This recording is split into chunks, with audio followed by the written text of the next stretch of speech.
Hi అండి, welcome back to వసంత విశేషాలు. ఇది సండే వ్లాగ్ అండి. మార్నింగ్ వెళ్ళేసి మెంతి వాటర్ తాగేసాను. అది అయినాక కాఫీ కలిపించేసాను పిల్లలకి.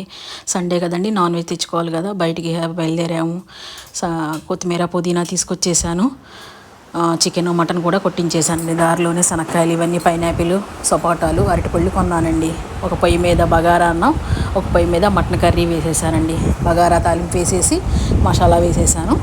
మటన్ కర్రీ కూడా పొయ్యి మీద వేసేసి వండేస్తున్నానండి. 1-2 నీళ్ళు పోసాను. బగారా అన్నం పొయ్యి మీద ఉడుకుతుంది. కుక్కర్కి 4 విజిల్స్ పెట్టించేసానండి. మటన్ కర్రీ ఎసరు కూడా వేసేసానండి. టైం వేస్ట్ కాకుండా అల్లం వెల్లుల్లి అవన్నీ పెట్టేసాను. చికెన్కి తెచ్చాను కదా, అల్లం వెల్లుల్లి పేస్ట్ పట్టించేసి ఉంచేసాను. చికెన్ కర్రీ కూడా పొయ్యి మీద వేసేసానండి. బగారా అన్నం ఉడికిపోతుంది. ఇంకా 1 గంటలో మొత్తం బగారా అన్నము, mutton curry, chicken curry ready అయిపోయినది. ఈరోజు మీ సండే స్పెషల్స్ ఏదో కామెంట్ చేయండి. ఈ వీడియో ఇస్తే